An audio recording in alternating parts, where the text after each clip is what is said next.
Well, Anita and the girls have decided to stay outside, and they're going to be playing around the activities that they've got there. And so I've got a free time to just have a roam around the museum again.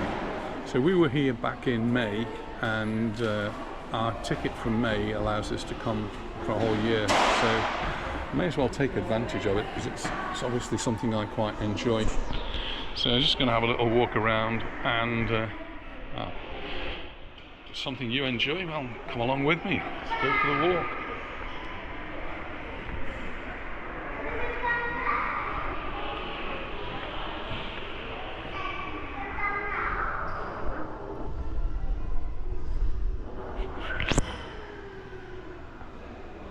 So this is the Royal Navy Air Station in Yeovilton, and this is the Fleet Air Arm Museum that we're in now. And well, got some interesting ancient artifacts here. Ancient, going back to Samuel Cody.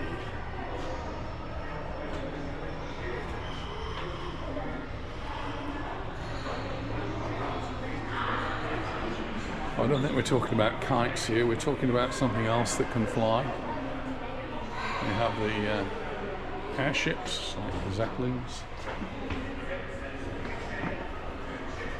Huge things. Very dangerous because they use the gas hydrogen, which I've been talking about in other videos from Mallorca. That story continues, so I will continue to talk about hydrogen in Mallorca as the news develops.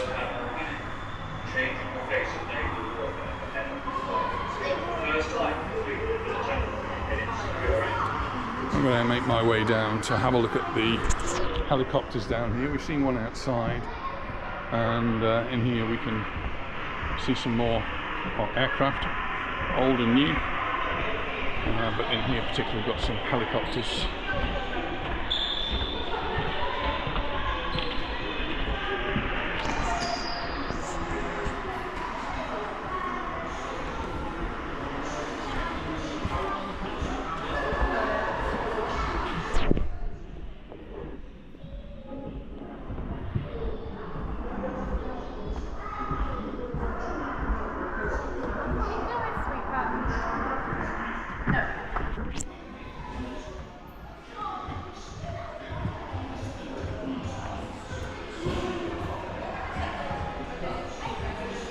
This is Hall 1 of the Fleet Air Arm Museum.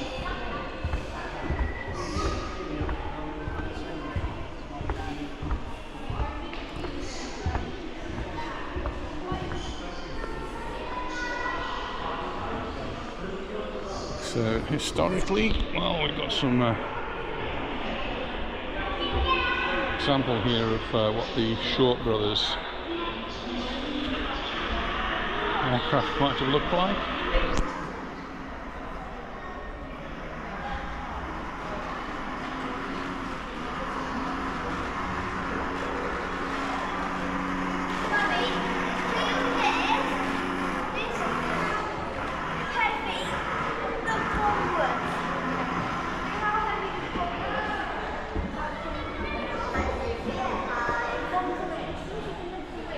There was no such thing as an aircraft carrier early on, and they had to make do with whatever they had. So here's a battle cruiser, and a runway's been fitted to the guns.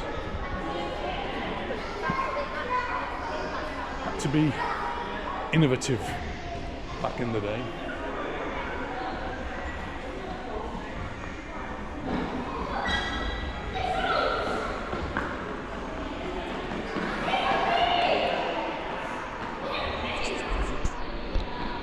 This one caught my eye, and just the fact that it looked like they got a set of fireworks attached to it. I guess somebody went out onto the wing and lit it.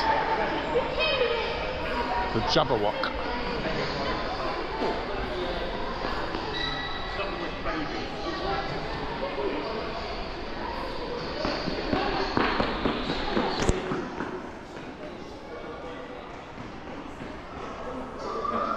I did come down here to look at the helicopters have just got waylaid a little bit with the other aircraft. There's one that has got its wings folded in. Amazing how they get that engine up there to fly this aircraft. Something peeping out of the window here.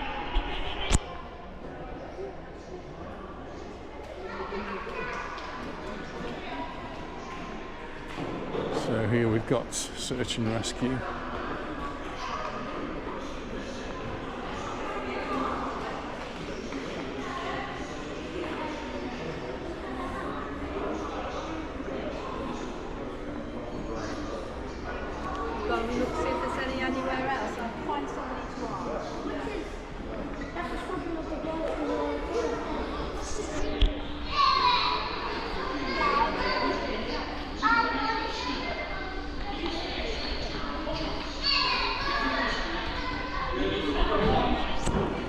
Search and rescue, you can actually go up inside.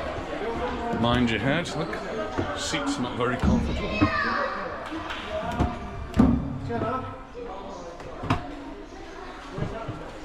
And the controls and the knobs and the switches, the dials, come round here. Squeeze through the gap. There's a squeeze. A little bit of space back here, but here you've got the radar operators station. Come down here.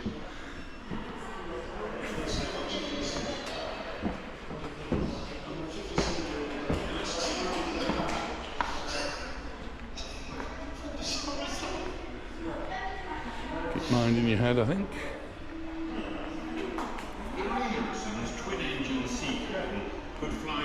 Some of you may remember the fastness disaster from 1979.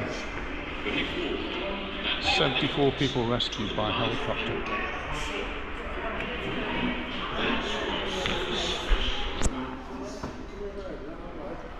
Let's move now into the next hall, going into Hall 2 now.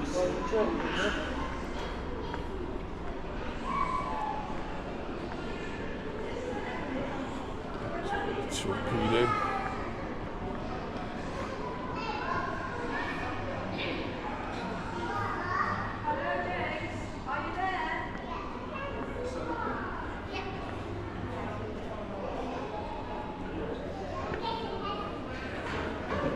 Do you recognise the emblem on the conning tower? So this is a submarine, and it's U-69, referred to as the Laughing Cow. And the image was taken from the popular French cheese, the Vacaloca.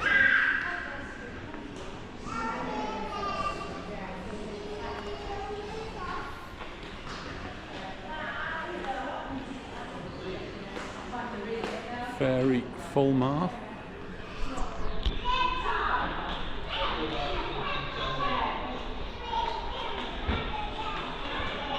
Everything here is kept in beautiful condition, beautifully presented, and there's lots of information for those who are interested. Okay, how do you ring the bell? Just do it.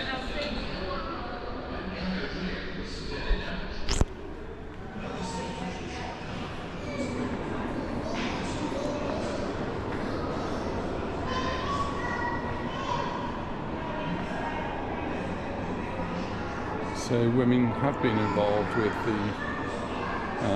the Navy for some time as the Wrens.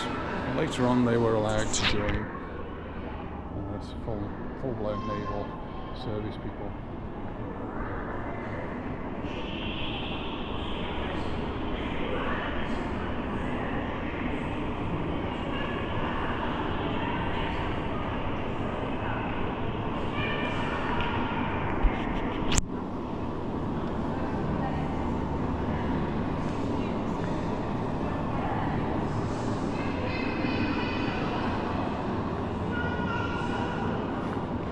different places I've been, different museums. I've been looking at the tools, and here in the Air Museum, we've got the Royal Naval Air Museum, we've got the tools here as well. I used to use a lot of these as a student at school, where metalwork was actually a subject that we did.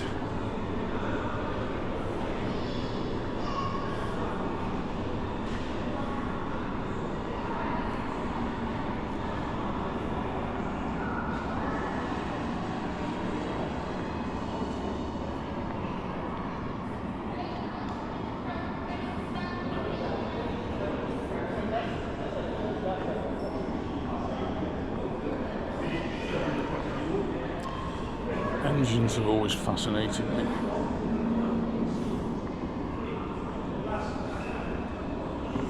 Just how incredibly complicated the engine is.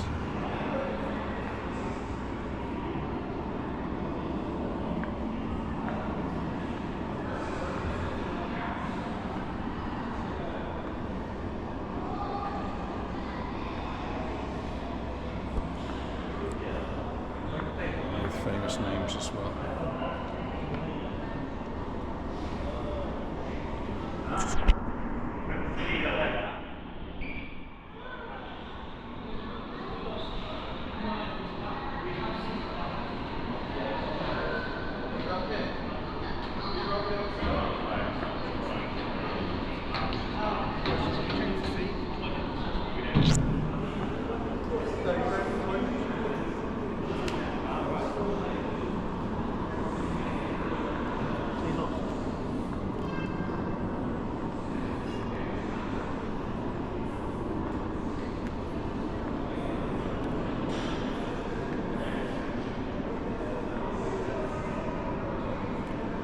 And then we actually move on now to the jets.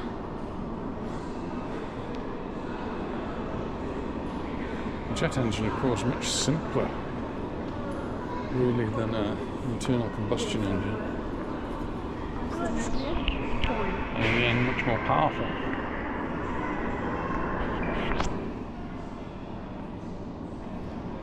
We have here these QR codes to help you learn a bit more. On your phone, log in, and away you go.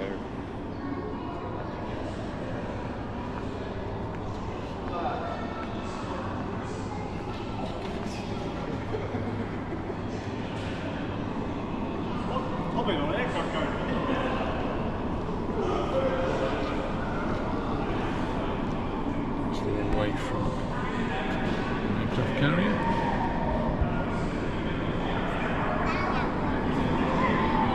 A picture came up on one of my internet sites of the Ark Royal, and it was moored right next to the Nimitz.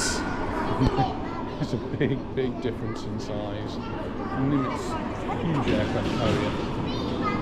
And now going into the carrier experience.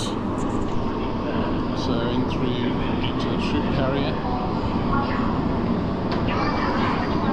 We get there by helicopter.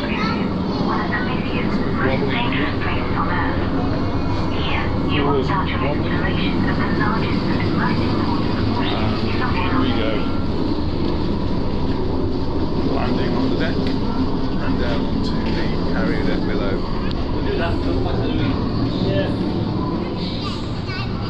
I have been on a number of different British aircraft carriers, well, notably the Invincible, the Illustrious and the Ark Royal.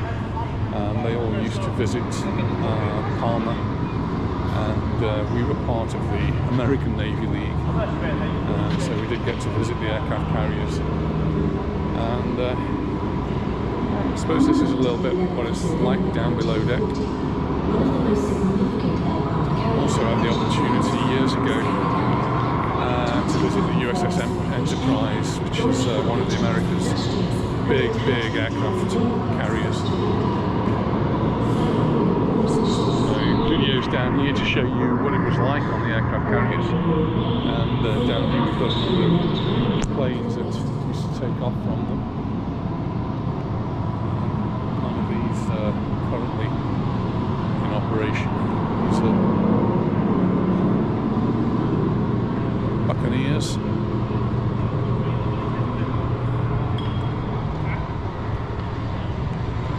And one which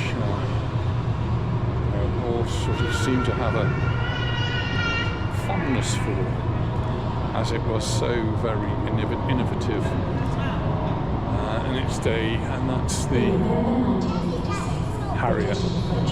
This is the Sea Harrier, and from 1980 to 2006.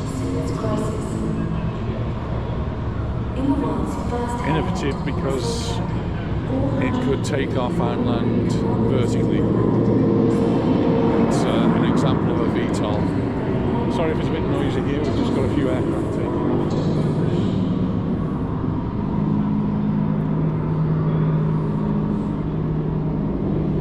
Here we've got the guys, this one's got a catapult to launch. The Harrier didn't really need that. We had the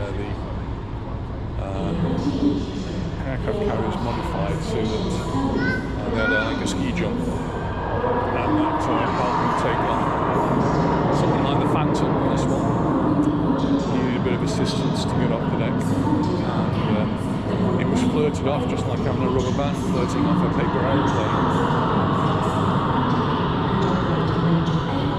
So the images now being projected are showing that ski ramp British Aerospace for the and Sea Harrier aircraft dominated noisy places, aircraft carriers.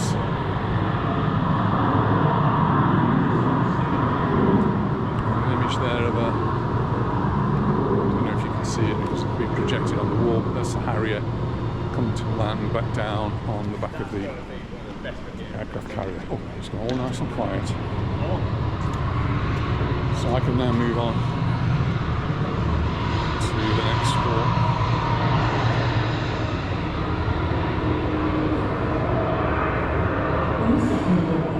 I do miss having the opportunity to visit Navy ships. Again, years ago when Lara was about to join the Royal Navy, we had the opportunity to go to Navy Days, and when we were at Navy Days, to go on to lots and lots of the ships, have a look around and experience what it was like to be on board a ship. But being in the Scouts as well, when the ships came to Mallorca, we used to get shown around to parts perhaps the public would not normally go, to see where the seamen and seamen actually lived and slept, ate on board.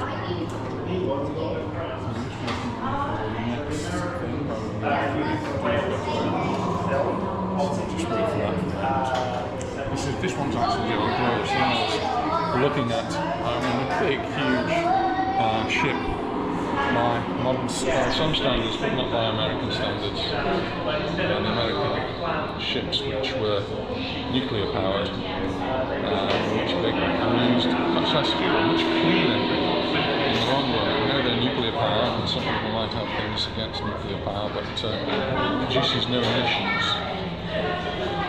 So it's a much cleaner aircraft than these, which were using engines similar to those used in Concorde.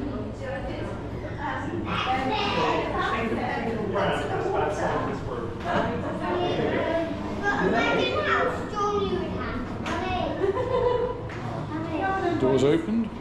Thank you very much. Now go into the next stage. Get a bit dark in here.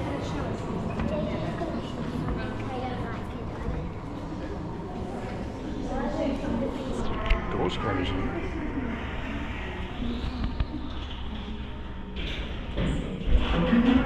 this aircraft carrier.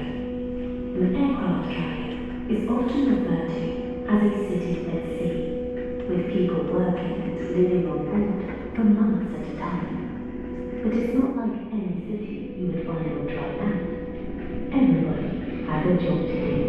The ship's company keep all parts of the aircraft carrier running smoothly, from steering the ship to handling weapons and maintaining engines. But they also look after the people. There are multiple living areas on board, with kitchens, a laundry, doctors, and sports facilities. Then there is the air wing. These are the people who fly and maintain the aircraft. We will now travel up through some of the decks of our 1970s era aircraft carrier, guided by current Royal Navy personnel. You will discover how everyone on board has their own vital job to do, and yet everyone relies on each other.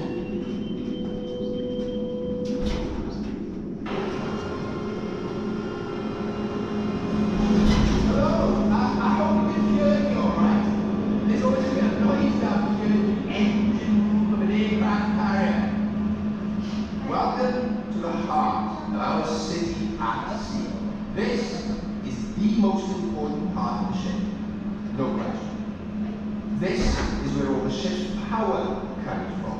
What we need to push thousands of tons of metal through the water at 30 knots. Of course, that's full power with all the engines running, which uses an awful lot of fuel.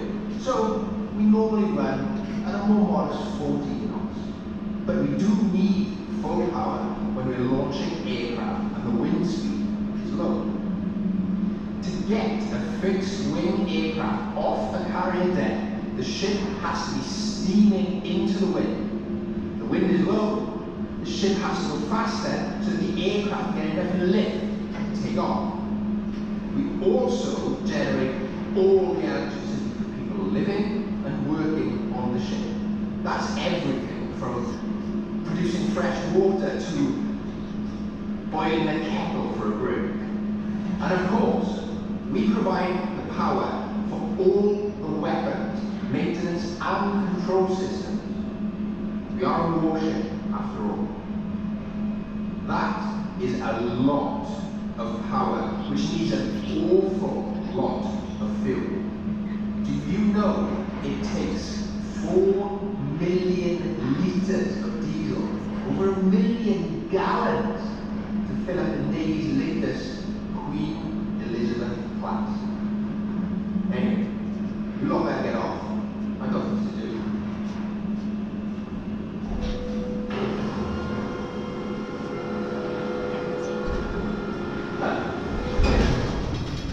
Are you lost? I've been on the ship for 2 weeks now, and I still can't find my way about. At least I know where I sleep. This is my mess day, where me and my shipmates live. That's mostly on the junior rates in the catering department. The most important part of the ship, keeping everyone fed. Normally there'd be around 36 crew in separate mess decks like this, so it can get pretty crowded and full on. It's pretty quiet just now though, which is lucky, because there's always someone sleeping. We work on watches, you see, 12-hour shifts just now, because we have to make sure everyone on the ship gets fed when they need to, and the ship works 24 hours a day. It's hard work, and you can go for days without seeing daylight, especially if they're flying and you can't get on deck. We've got 4 kitchens on board, what the Navy calls a galley, and we turn out thousands of meals a day. But it's all got to be top quality. The food on here is second to none, so we've got a reputation to keep up. And, as the chief is always saying, nothing is as bad for morale on board ship as rubbish food. It's just as important as keeping the engines running. When we set out on this deployment, it took about 3 weeks to take on all the food. 48 tons of baked beans alone. That's a lot of fuel. Right, I'm on duty in 10 minutes, so you people best be on your way. I'm sure the board guy is stuff. Hello. This is the hangar deck, the most important part of the ship, without doubt.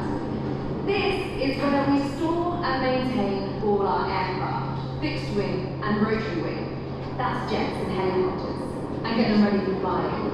Because the carrier is really a floating airfield, we have to do everything to keep the aircraft serviceable, often at the last minute. That means we have all the workshops and tools that you find on an air station on land, and that's both mechanical and avionics. But we have to do it all at sea, miles from anywhere, on a moving ship, and in a tight space. It could be a bit of a jigsaw moving stuff around in here. In a heavy sea state, it can take hours to move a single helicopter around, because you have to keep lashing it down. Any delay knocks everything out, so more pressure. Also, getting some of those heavy hatches open in bad weather can take a bit of muscle. Still, it's a great job, and air mechanic was one of the first roles women could do in the Navy back in the Second World War. That was just on land though. It wasn't until 1990 that we were allowed to go to sea. As you exit the lift, turn right to find out more about aircraft carriers. Then continue up the stairs to experience life on board a 1970s aircraft.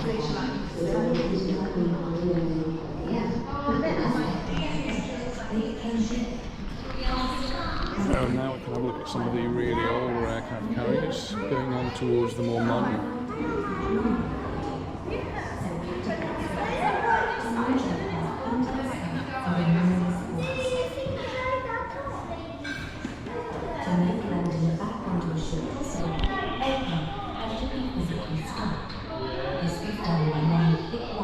Stretched across the deck, which the aircraft brought onto using a special thermostat. The invention of vertical controls takeoff and landing aircraft, these systems removed the need for catapults and rescue boats. The use of small and light or useful aircraft and helicopters meant aircraft carriers could now be a lot smaller. Modern aircraft carriers continue to operate useful aircraft and helicopters. However, they have been designed with a range flight depth which allows multiple aircraft to be rearmed, refueled, and relaunched faster. The aircraft carrier. We come up a level now, and we're looking down on the flight deck with all the different generations of aircraft on it.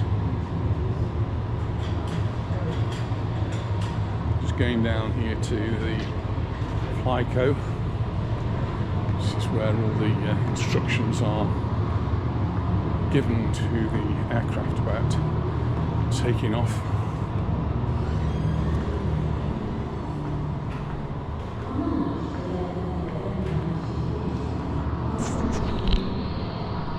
Next steps to go up here. It's a little bit dark. This is what Flyco, what it used to look like. I'm not sure it looks like this anymore, but this is how it was on the Invincible class.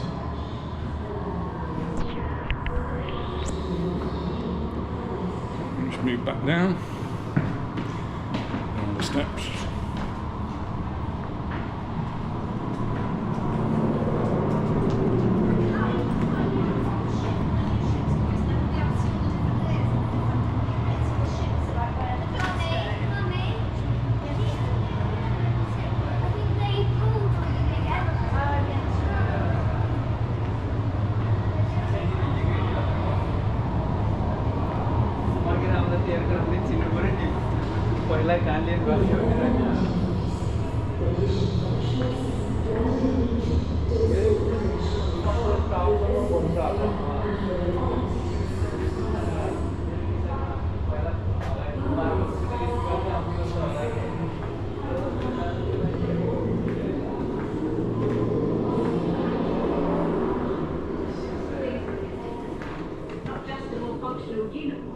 But since 1990, an officer of the watch can be a woman, like me. For a fast-paced, hands-on job with about as much responsibility as anyone would want, being officer of the watch on an aircraft carrier is hard to beat.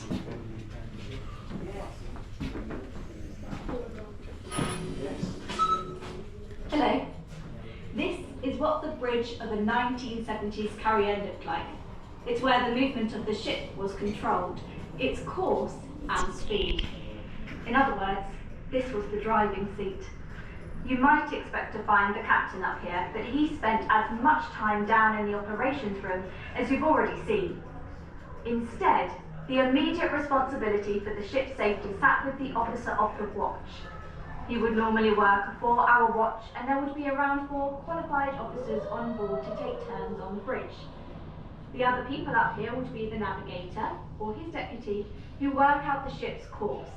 There is also a yeoman, a leading hand, responsible for the advising on the movement of other ships and communicating with them.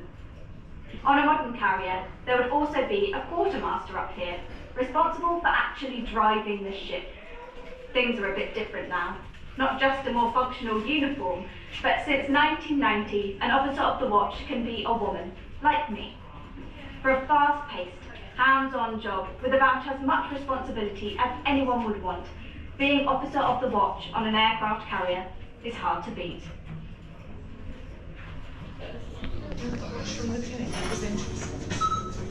Hello.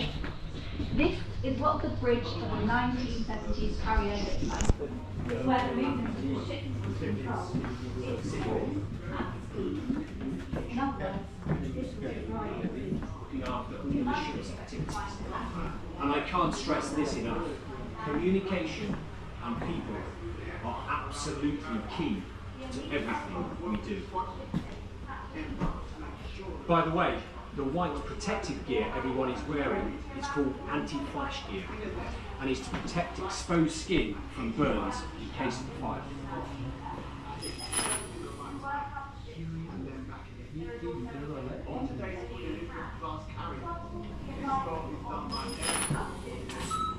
Hello and welcome to the Warfare Operations Room, the nerve centre of the ship during a war situation or when on exercise. As you see here, the ship would be closed up at action stations.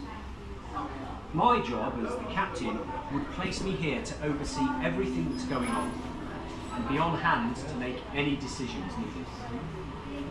Overall control of the ops room, however, was in the hands of the operations officer and his team of principal warfare officers. Basically, the role of the ops room was, and still is, to look out for any threats, either in the air, on the surface, or below it. Missions would then be directed from here, everything from intercepting hostile aircraft to striking targets on land. These days, the ops room of a carrier is a much larger space. When we're deployed at the centre of a strike group, we also have extra backup staff on board. Otherwise, the basic purpose hasn't changed, though there have been quite a few improvements. Specifically, improved communication between the different people looking after all the ship's activities. And I can't stress this enough. Communication and people are absolutely key to everything we do. By the way, the white protective gear everyone is wearing is called anti-flash gear and is to protect exposed skin from burns in case of fire.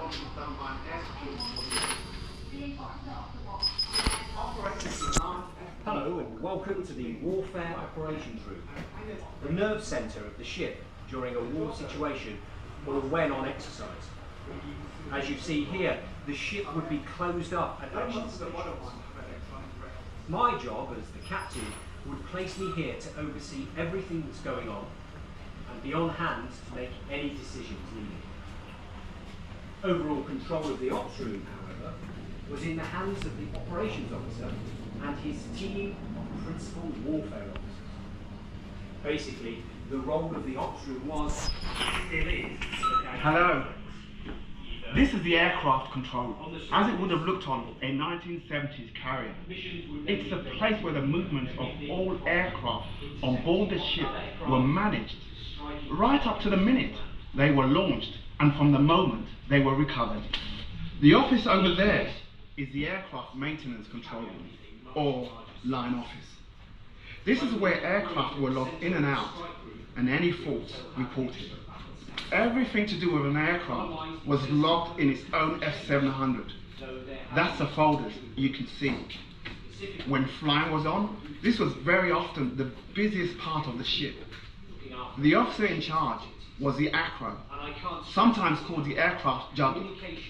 You can imagine just how complex moving aircraft around a carrier could be. The acro would work with the squadrons, embarked to make sure the right aircraft were serviceable and ready to be moved from the hangar deck to the flight deck and into the right position or spot at exactly the right time, and then back again. On today's Queen Elizabeth class carrier, this role is done by an air support coordinator, like me, operating from the large FD Hawk, which means flight deck and hangar operations control. The job though is much the same as before. We even still use paper logbooks for some aircraft, though most of the modern ones have electronic records.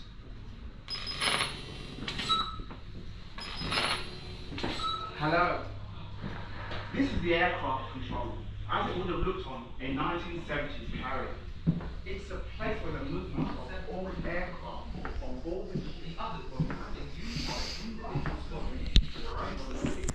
You find bits of wood around. These are all actually just in case there's a leak, and they use this to shore up any leaks. They'll put mattresses, anything to cover over any puncturing in the outside of the vessel. Overall information on launch and recovery programs, so that all aircrew knew exactly what each other were up to. It's also where watches would have been synchronized. It was vital that everyone was on the same time as seconds count on a busy flight deck. This is also where one of the meteorological officers, as you see here, would give detailed information on the weather conditions, sea conditions, tide, swell, temperature, even the level of salt in the water. Today, the briefing rooms on the Queen Elizabeth class carriers do much the same job. We just have a lot more modern technology to help get the message across.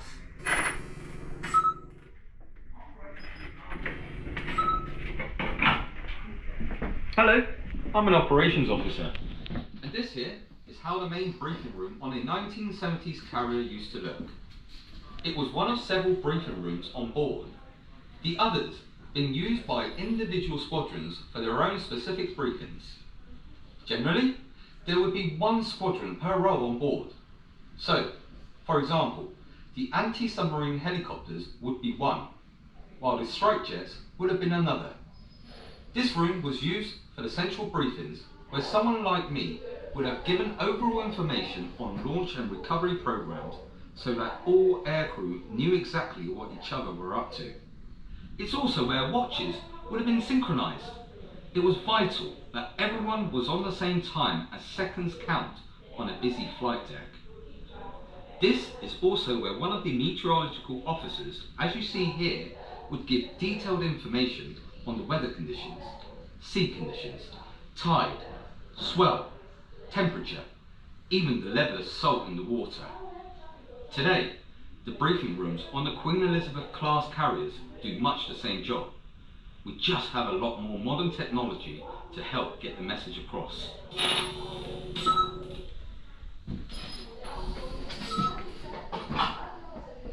Hello, I'm an operations officer. And this here is how the main briefing room on a 1970s. And most of the controllers are senior raters rather than officers, as you see here. On today's Queen Elizabeth class carrier, my job is a tactical controller in the CAT C, responsible for directing anti-submarine helicopters. The CAT C is also now part of the main operations room, so we are close to the warfare officers and the fighter controllers who control the aircraft onto their targets. It's pretty quiet in here just now, but the tempo could speed up very quickly if there was an emergency and an aircraft had to be topped down.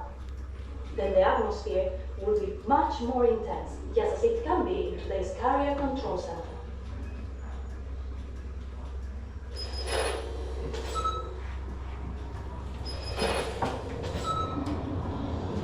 Hello. What you are looking at now is the aircraft direction room, or what we now call the Carrier Air Traffic Control Center, or CAT-C for short. From here, all aircraft were directed once they were clear of the airspace immediately around the carrier. Once clear, the aircraft direction room will keep track of where aircraft went and what they were doing, at the same time keeping tabs on the weather, the terrain, the ship's position, all the vessels, and all the air traffic, even birds in case of any risk to the aircraft. The officers behind me are all air traffic controllers. They're using radar to help track where everyone is, and radio to talk to them. Each aircraft will be passed from one controller to another, depending on how far away they are from the ship. On the Ark Royal in the 1970s, my job as a junior rating will have been to plot information onto this glass screen. Now, it's a lot more high-tech, and most of the controllers are senior rates rather than officers, as you see here. On today's Queen Elizabeth-class carrier, my job is a tactical controller in the Cat C, responsible for directing anti-submarine helicopters. The Cat C is also now part of the main operations room, so we are close to the warfare officers and the fighter controllers who control the aircraft onto their targets. It's pretty quiet in here just now, but the tempo will speed up very quickly if there was an emergency and an aircraft had to be talked down. Then the atmosphere will be much more intense, just as it can be in today's carrier control center.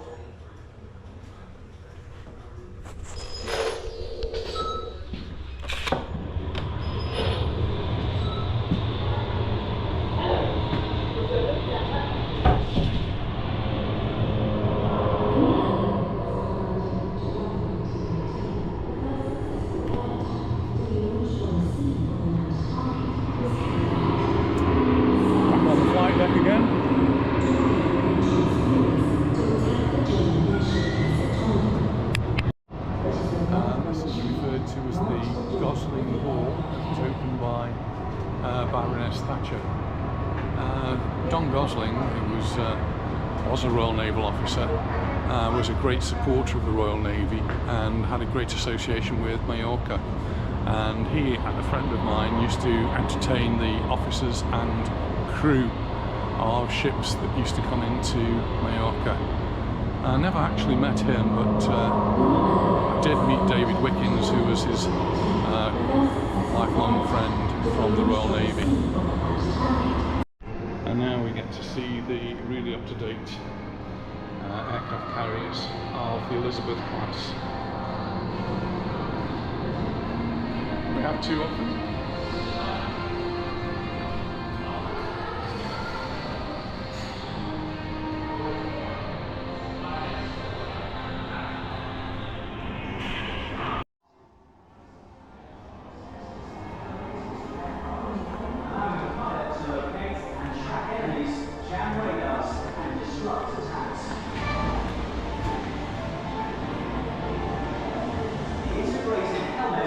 Designed with total situational awareness in mind. Through the visor, the pilot is effectively able to see through the aircraft to give a complete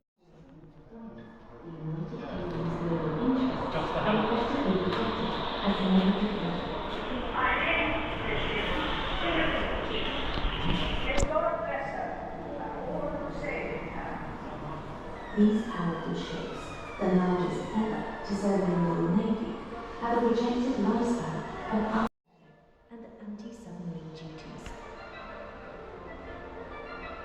When each carrier goes to sea, it becomes the centre of an even more powerful unit, United Kingdom Carrier Strike Group.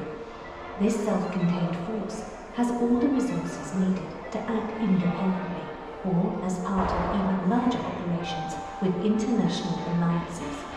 The Strike Group has a range of specialist state-of-the-art warships to provide a complete ring of underwater, surface and air defence for the carrier at its heart. These include destroyers equipped with the latest anti-aircraft missiles, frigates for defence against submarines, and attack submarines to deal with any surface threat and gather vital intelligence. The Strike Group also has its own tankers and store ships to keep it supplied with everything it needs to stay at sea for months on end. Together. Now coming to the next hall, which has got the Concorde in. An amazing piece of engineering. Sadly, no longer in operation, but an amazing aircraft.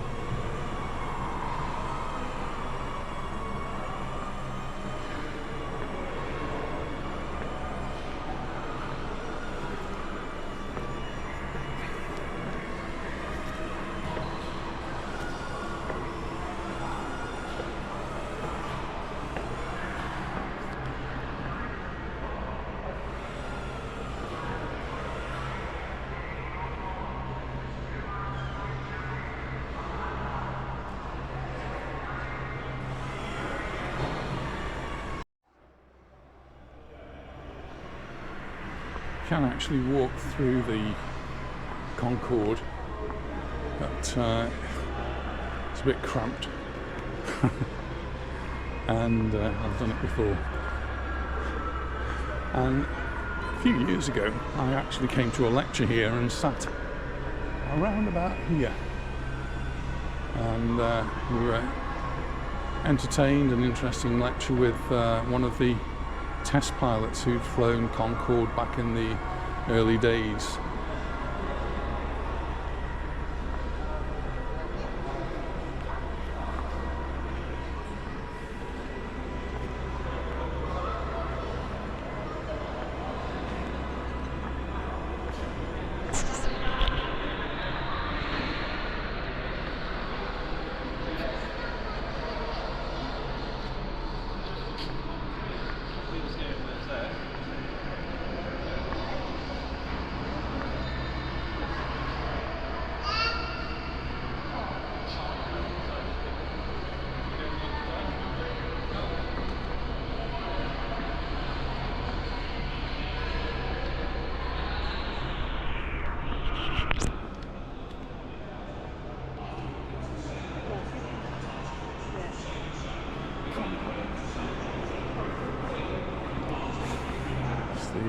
Westland Links. Got a great association with the local area. Westlands is in Yeovil, not called Westlands anymore, it's now Leonardo's. Another Westland, this is the Sea King.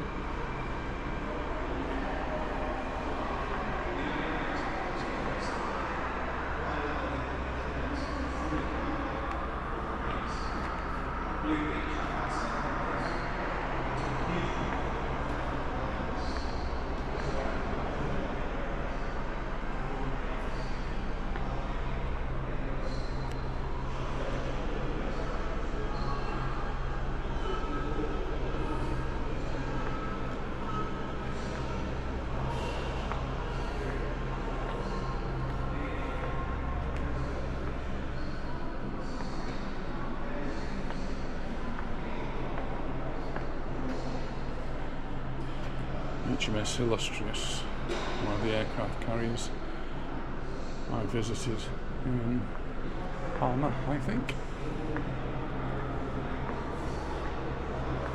Quite a long time ago now. I'm pretty sure all three visited Palma at one point, if not maybe at Navy days.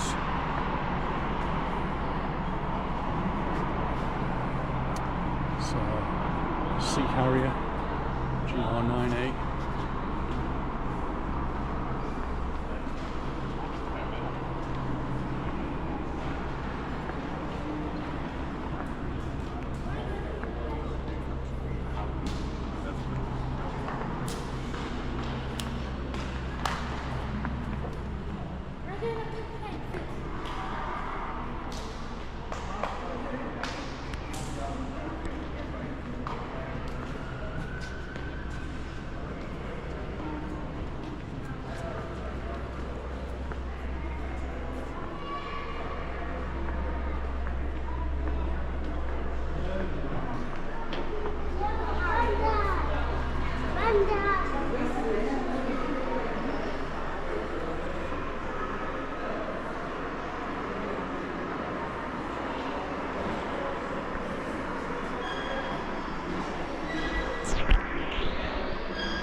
Well, we finished our day, or half a day, at the Fleet Air Arm Museum. It's been very interesting for me, and the kids have had lots of fun with the outside activities. So thanks very much for watching.